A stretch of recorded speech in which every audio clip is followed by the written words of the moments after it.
Assalamualaikum warahmatullahi wabarakatuh.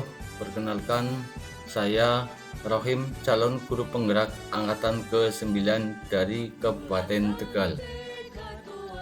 Pada video kali ini, saya akan menyampaikan koneksi antar materi modul 1.4, yaitu budaya positif. Disiplin positif merupakan unsur utama dalam terwujudnya budaya positif di sekolah. Untuk bisa melaksanakan disiplin positif di sekolah, maka warga sekolah, terutama guru, harus memiliki pemahaman tentang motivasi perilaku manusia, baik motivasi ekstrinsik dan intrinsik. 5 posisi kontrol guru, keyakinan kelas, dan segitiga restitusi. Sebagai calon guru penggerak, saya tergerak untuk menerapkan disiplin positif ini di sekolah. Saya juga tergerak agar semua warga sekolah bisa menerapkan disiplin positif ini pada murid-muridnya. Disiplin positif ini selaras dengan pemikiran-pemikiran Ki Hajar Dewantara tentang pendidikan. Di antaranya adalah pendidikan itu hanya menuntun kodrat murid. Pendidikan itu seperti petani dalam merawat tanamannya. Tugas pendidik adalah menebalkan karakter positif yang ada pada murid. Guru harus berhamba pada murid, dan trilogi pendidikan yaitu Ing Ngarsa Sung Tulodo, Ing Madya Mangunkarsa, dan Tuturi Handayani. Disiplin positif akan menjadi salah satu prakarsa perubahan dalam upaya mewujudkan visi guru penggerak yang sudah dicanangkan sebelumnya. Dengan nilai-nilai dan peran guru penggerak yang dimiliki, calon guru penggerak akan berusaha mewujudkan disiplin positif ini, baik di kelas maupun di sekolah tempatnya bekerja.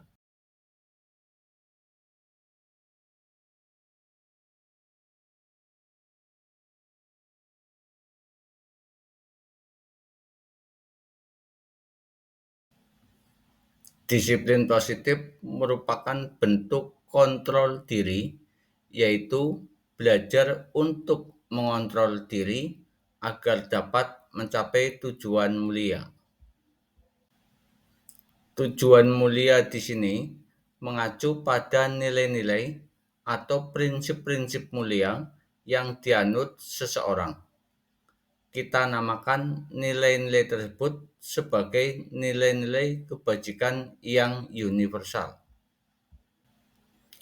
yang berarti nilai-nilai kebajikan yang disepakati bersama, lepas dari suku bangsa, agama, bahasa, maupun latar belakangnya. Salah satunya adalah nilai-nilai kebajikan yang ingin dicapai oleh setiap anak Indonesia yang kita kenal dengan profil pelajar Pancasila. Nilai-nilai ini merupakan payung besar dari sikap dan perilaku kita, atau nilai-nilai ini merupakan pondasi kita dalam berperilaku. Dengan mengkaitkan nilai-nilai kebajikan yang diyakini seseorang, maka motivasi intrinsiknya akan terbangun. Dasar dari disiplin positif ini adalah teori kontrol yang dikemukakan oleh Dr. William Glasser, yang pada intinya kita tidak dapat memaksa orang lain, termasuk murid, untuk berbuat sesuatu jikalau orang tersebut memilih untuk tidak melakukannya. Walaupun tampaknya guru sedang mengontrol perilaku murid, hal demikian terjadi karena murid sedang mengizinkan dirinya untuk dikontrol. Teori kontrol mengatakan bahwa semua perilaku memiliki tujuan, bahkan terhadap perilaku yang tidak disukainya. Hal ini sesuai dengan teori motivasi yang menyatakan bahwa ada 3 motivasi yang mendasari perilaku manusia. 3 motivasi yang mendasari perilaku manusia antara lain: 1. Untuk menghindari ketidaknyamanan atau hukuman. 2. Untuk mendapatkan imbalan atau penghargaan dari orang lain. Yang ketiga, untuk menjadi orang yang mereka inginkan dan menghargai diri sendiri dengan nilai-nilai yang mereka percaya. Poin 1 dan 2 merupakan motivasi ekstrinsik, dan poin 3 adalah motivasi intrinsik. Hukuman dan penghargaan merupakan bentuk kontrol guru terhadap murid yang masuk dalam kategori motivasi ekstrinsik. Dalam jangka waktu tertentu, murid mungkin akan berubah sesuai dengan yang kita harapkan. Tetapi ketika berhadapan dengan guru lain yang tidak memberikan perlakuan yang sama, kemungkinan mereka tidak akan melakukan hal tersebut lagi. Dalam menerapkan disiplin positif, kita perlu memperhatikan posisi kontrol guru terhadap murid. Ada 5 posisi kontrol guru dalam menghadapi murid ketika mereka melakukan kesalahan, yaitu: 1. Penghukum. 2. Pembuat rasa bersalah. 3. Teman. 4. Pemantau. Dan yang kelima, manajer. Bisa jadi dalam prakteknya penerapan disiplin sehari-hari, kita akan kembali ke posisi teman atau pemantau. Karena mungkin murid yang ditangani belum siap untuk diajak berdiskusi untuk melakukan restitusi. Tujuan akhir dari 5 posisi kontrol seorang guru adalah pencapaian posisi manajer. Di posisi inilah murid dapat menjadi pribadi yang mandiri, merdeka, dan bertanggung jawab atas segala perilaku dan sikapnya, yang pada akhirnya dapat tercipta lingkungan yang positif, nyaman, dan aman. Seorang guru juga harus memahami bahwa perilaku murid pasti mempunyai alasan, yaitu untuk memenuhi salah satu atau lebih kebutuhan dasarnya. Kebutuhan dasar manusia dapat dibedakan menjadi 5. 1. Kebutuhan bertahan hidup. 2. Kasih sayang dan rasa diterima. 3. Kebebasan. 4. Kesenangan. Dan yang kelima, penguasaan. Dengan memahami alasan murid melakukan sesuatu tersebut, maka solusi yang diberikan diharapkan akan lebih tepat. Langkah awal dalam membentuk disiplin positif di sekolah adalah dengan membentuk keyakinan kelas yang dibuat dan disepakati bersama antara guru dan murid. Keyakinan kelas ini akan kita gunakan ketika menangani murid yang melakukan kesalahan dengan menggunakan segitiga restitusi. yaitu setelah menstabilkan identitas dan memvalidasi tindakan yang salah. Restitusi adalah tentang memperbaiki hubungan dan memperkuatnya. Restitusi juga membantu murid-murid dalam hal mereka ingin menjadi orang seperti apa dan bagaimana mereka ingin diperlakukan. Restitusi adalah proses refleksi dan pemulihan. Proses ini merupakan kondisi yang aman bagi murid-murid untuk menjadi jujur pada diri mereka sendiri dan mengevaluasi dampak dari tindakan mereka pada orang lain.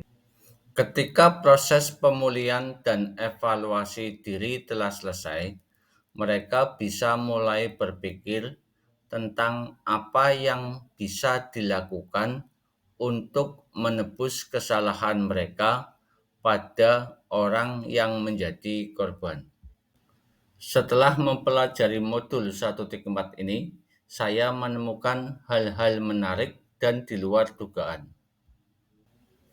Bahwa teori yang selama ini saya pakai, yaitu stimulus respon, kurang efektif untuk mengubah karakter murid dalam jangka panjang, karena hanya membangkitkan motivasi ekstrinsik bukan intrinsik. Selama ini saya mengira dengan memberikan pujian atau hukuman dapat membuat murid berubah menjadi pribadi yang lebih baik. Ternyata malah bisa menjadi sebaliknya, bisa merusak hubungan dan menimbulkan rasa dendam.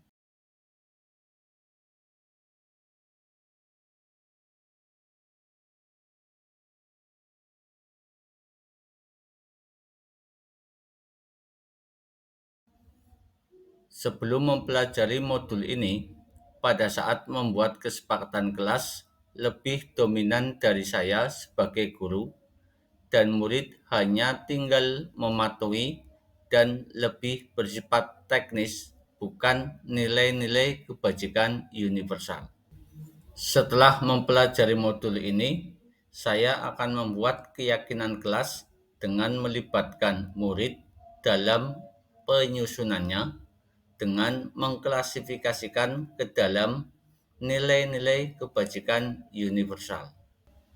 Sebelum mempelajari modul ini, saya mengira teori stimulus respon sudah cukup untuk membentuk karakter murid.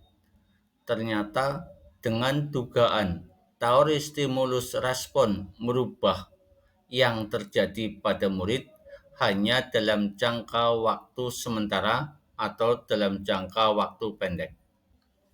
Sekarang saya paham bahwa untuk membentuk karakter murid dalam jangka panjang perlu dibangkitkan motivasi internal murid melalui keyakinan yang dipercayai murid.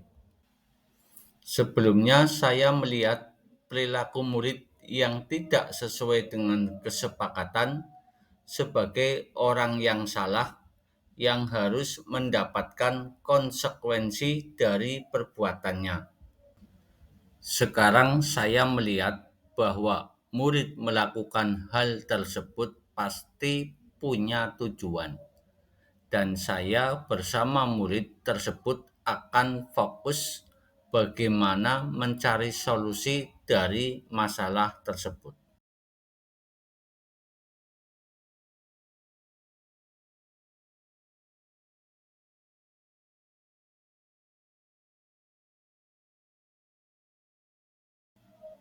Minggu kemarin, saat penilaian tengah semester, saya menghadapi anak yang menulis kata-kata kurang pantas pada nomor ujian yang ditempel di meja. Awalnya, saya melihat dia sedang dimarahi atau dinasehati dengan nada yang cukup tinggi oleh salah seorang guru. Karena guru tersebut sedang menghadapi banyak anak yang sedang meminta kartu tes maka saya meminta izin untuk menangani anak tersebut.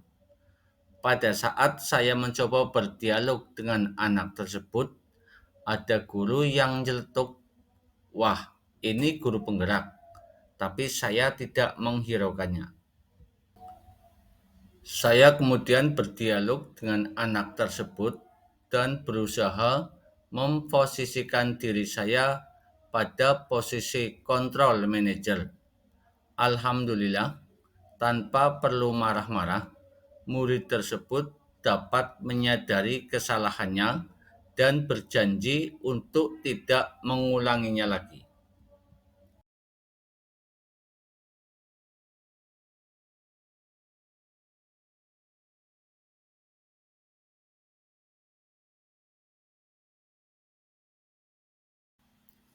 Perasaan saya ketika mengalami hal tersebut adalah saya merasa tertantang untuk bisa menerapkan ilmu yang saya pelajari dari modul 1.4 ini. Ketika saya melihat ada murid yang dimarahi karena kesalahannya, saya merasa terpanggil untuk bisa menangani murid tersebut dengan cara yang lebih baik, yaitu dengan menerapkan disiplin positif, memposisikan sebagai posisi manajer, dan menerapkan segitiga restitusi. Saya juga terpanggil untuk mensosialisasikan disiplin positif ini kepada semua warga sekolah agar semua guru bisa memahami bagaimana seharusnya menangani murid yang bermasalah.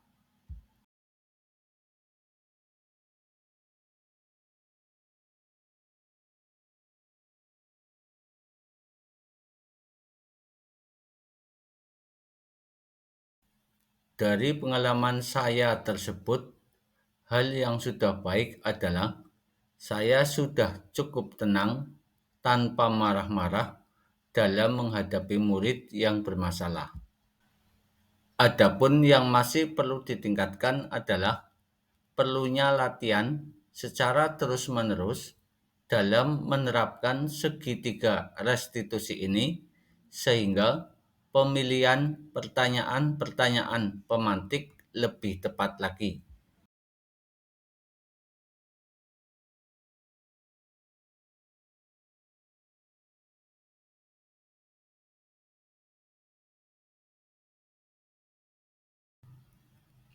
Sebelum mempelajari modul 1.4 ini, saya lebih sering pada posisi kontrol pembuat rasa bersalah dan pemantau.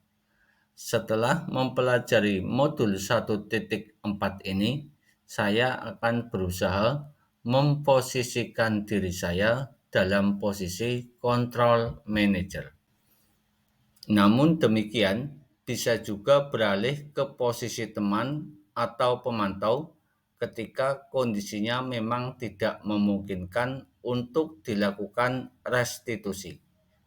Seperti ketika pelanggarannya dilakukan banyak murid, sedangkan waktu penanganannya terbatas, dan ketika murid belum siap diajak berdiskusi atau diundang untuk melakukan restitusi.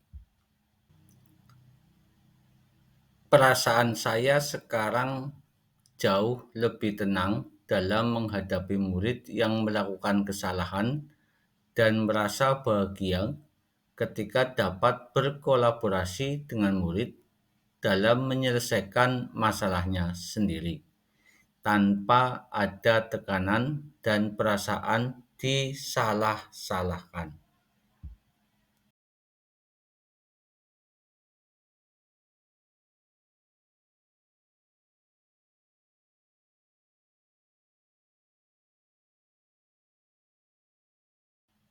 Sebelum mempelajari modul 1.4 ini, saya pernah menerapkan sebagian langkah-langkah segitiga restitusi. Tahap yang pernah saya lakukan adalah validasi tindakan yang salah. Saya biasanya menanyakan alasan murid ketika melakukan pelanggaran, seperti alasan mengapa terlambat masuk kelas, alasan mengapa tidak mengerjakan tugas, dan lain-lain.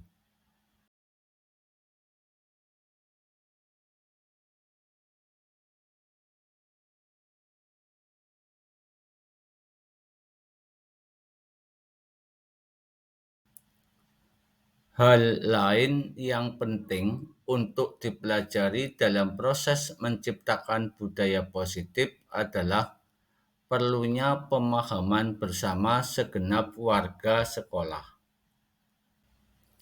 mengenai filosofi pendidikan yang berpusat pada murid seperti yang dikemukakan oleh Ki Hajar Dewantara. Pemahaman teori tumbuh kembang anak, kemampuan guru dalam berkomunikasi, serta kemampuan guru dalam mengelola emosi. Demikian koneksi antar materi modul 1.4. Mudah-mudahan bermanfaat. Saya akhiri. Wassalamualaikum warahmatullahi wabarakatuh. Salam dan bahagia.